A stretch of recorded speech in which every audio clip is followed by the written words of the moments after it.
Lecture audio du conte Gretel la maligne de Jacob et Wilhelm Grimm par Valérie Alain.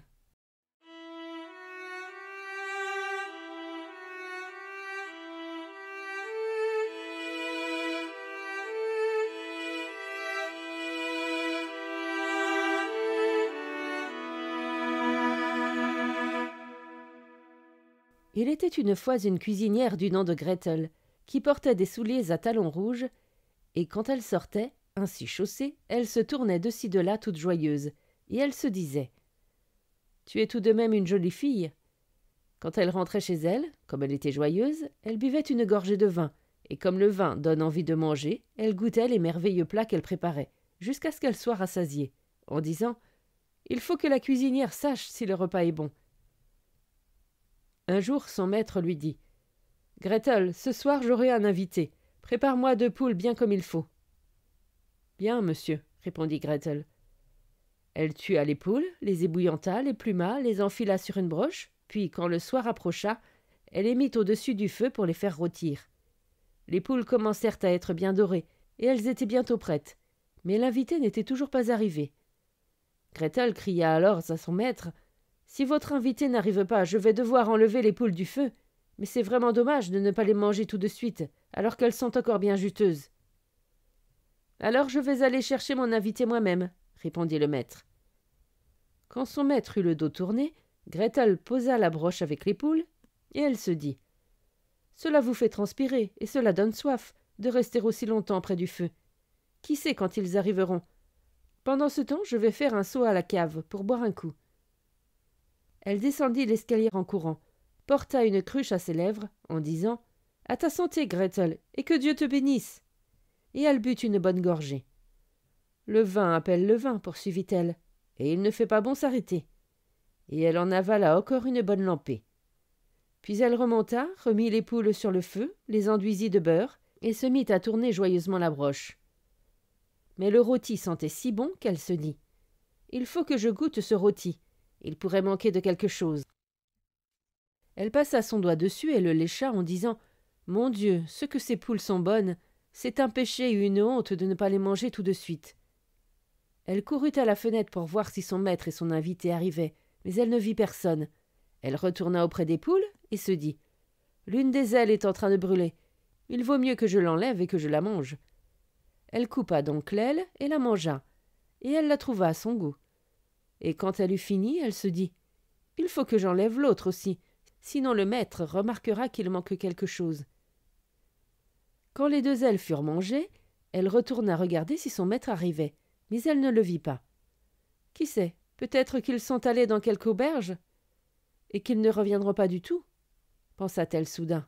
« Allons, Gretel, dit-elle alors, réjouis-toi, puisque l'une des 2 est entamée, va boire encore un coup, et puis termine-la. Quand tu auras tout mangé, tu seras tranquille.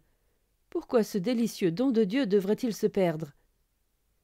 Elle courut alors de nouveau à la cave, but un bon coup et mangea joyeusement ce qui restait de l'une des poules. Quand la poule fut mangée, voyant que son maître ne venait toujours pas, Gretel jeta un coup d'œil à l'autre poule et dit « Là où est l'une, l'autre doit y aller aussi. L'un ne va pas sans l'autre, et il ne doit pas y avoir de poids et de mesure. Je crois que cela ne me fera pas de mal d'aller boire encore un coup. » Elle but donc de bon cœur, une nouvelle fois, puis elle envoya la 2e poule rejoindre l'autre. Alors qu'elle était au beau milieu de son repas, son maître revint en courant et lui cria « Dépêche-toi, Gretel, mon invité me rejoint tout de suite. »« Très bien, monsieur, je vais tout préparer, » répondit Gretel. Pendant ce temps, le maître alla voir si la table était bien mise, puis il prit son grand couteau avec lequel il avait l'intention de découper les poules, et se mit à l'aiguiser dans le couloir. Sur ces entrefaites, l'invité arriva et frappa poliment à la porte de la maison. Gretel courut voir qui était là et, à la vue de l'invité, elle posa un doigt sur sa bouche en disant « Silence, silence, dépêchez-vous de vous en aller, car si mon maître vous voit, ce sera votre malheur. Il a beau vous avoir invité à souper, il n'a pas d'autre intention que de vous couper les 2 oreilles. Écoutez un peu comme il aiguise son couteau pour cela. » L'invité entendit le bruit du couteau que l'on aiguisait, et descendit les escaliers aussi vite qu'il pouvait. Gretel ne fit ni une ni deux, et courut trouver son maître en poussant des cris. C'est un sacré invité que vous avez convié là, s'exclama-t-elle. Pourquoi donc, Gretel? Que veux-tu dire par là? Oui, dit celle-ci, je m'apprêtais justement à porter les 2 poules à table, et il me les a prises du plat et est parti avec en courant. Voilà bien des manières, fit le maître, qui regrettait les belles poules. Si seulement il m'en avait laissé une, pour que j'aie quand même quelque chose à manger. Il cria à l'invité de rester, mais celui-ci fit comme s'il n'entendait pas. Le maître s'élança donc à sa poursuite, le couteau toujours à la main, en criant « Juste une! Juste une !»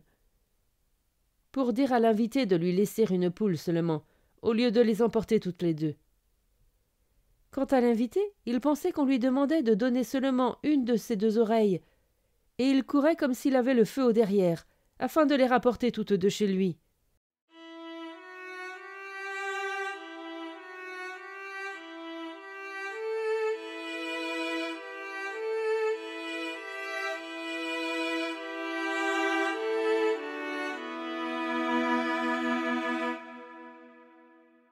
Fin de la lecture du conte Gretel la maligne. Merci de votre écoute. Je vous rends vos oreilles, cœur avec les doigts.